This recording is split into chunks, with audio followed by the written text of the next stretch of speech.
వచ్చిన ఆయన మాట్లాడతారు సార్. Thank you sir. నా పేరు వనముల మల్లేషు, అల్లూరు సీతారామరాజు జిల్లా చిట్టంపడ పంచాయతీ కొయ్యూరు మండల్ రామన్నపాలెం. నేను ఒక చిన్న సైజు రైతుని. ముందుగా క్షమించాలి, అందరూ పెద్దల్ని పొగుడుతుంటారు, ఇలాగ కాలక్షేపం అవుతుంది కాబట్టి నేను అందరికీ ఒకే మాట చెప్తున్నాను, తప్పు ఉంటే క్షమించండి. సభాయ నమః. అయ్యా, నేను ఉపాధి హామీలో గడ్డి వేసుకున్నాను. నా బ్లాక్ బెంగాల్ మేకలను ఒక 12 మేపుకుంటున్నాను. తర్వాత నాకు నేను అడిగినటువంటి ఫామ్ పాండ్ ఒకటి ఇచ్చారు. అది నేను అడిగిన కొలతలతో ఇవ్వకపోయినా కొంచెం తగ్గించి ఇచ్చారు, సంతోషం. అయితే ఇంకోటి కూడా ఇచ్చారు. నా పశువులు మాకు తాటాకులు షెడ్లు అది ఉంటాయి. ఆ తాటాకుల షెడ్లో ఇప్పుడు కమ్మనరికేవాడు కూడా కరువు అయిపోయాడు. నాకు షెడ్ ఇచ్చారు, మహదానందం. మా పంట కాలువలు కూడా ఉపాధి హామీలోనే క్లీన్ చేశారు, మహదానందం. అయితే మా గ్రామంలో ఉన్నటువంటి సీసీ రోడ్లు, డ్రైనేజీలు, పంట కాలువలు బాగా చేస్తున్నారు.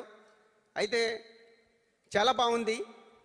కాకపోతే అన్నీ చేస్తున్నారు, కానీ నాకు ఒక చిన్న లోపం అనిపించింది.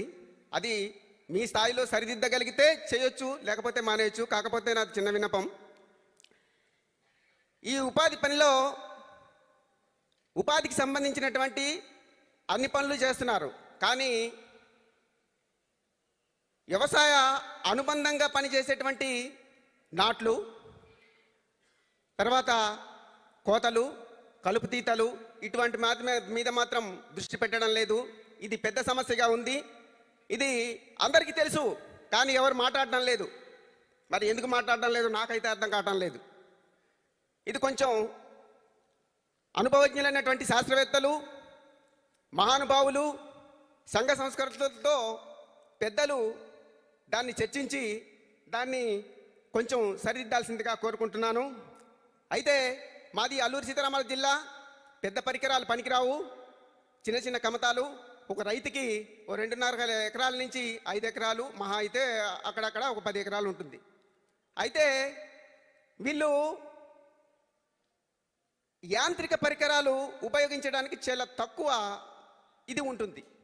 దీన్ని హ్యూమన్ పవర్ అంటే చేత్తో పనిచేసేటువంటి పరికరాలు ఈ ఉపాధి హామీలోనే ఇస్తే కొంత చేదోడు వాదోడుగా ఉంటుందని నా అభిప్రాయం. అయితే నాకు ఇచ్చినటువంటి ఈ క్యాటిల్ షెడ్ ఇచ్చారు. దాంట్లో పశువులు నాకైతే 3 ఉన్నాయి. దాంట్లో అంత చేసుకుంటున్నాము. కాకపోతే ఇది అందరికీ లేదు. పంచాయతీకి ఒక 2, అంటే మా పంచాయతీలో 4 గ్రామాలు ఉన్నాయి. 4లో 2 ఇచ్చారు, కానీ ఏ పార్టీ.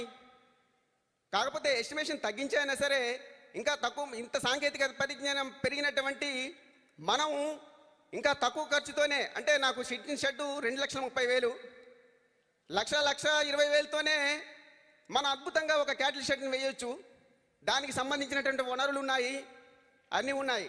ఎస్ అండి, దీని మీద థ్యాంక్ యూ వెరీ మచ్ పెద్ద ఆయన గారు. ఖచ్చితంగా మీరు చెప్పినటువంటి పాయింట్స్ అన్ని కూడా పరిగణలోకి తీసుకుంటారు. అందరికీ అవకాశం కావాలి కాబట్టి దయచేసి విన్నవించుకుంటున్నాం. అలాగేనమ్మా. Thank you very much. Bharat మాతాకి జై. జై. థ్యాంక్ యూ వెరీ మచ్ అండి. తదుపరి కాకినాడ నుంచి స్పందించవలసిందిగా కోరుతున్నాం. మీ అనుభవాలను పంచుకోవాల్సిందిగా రిక్వెస్ట్ చేస్తున్నాం.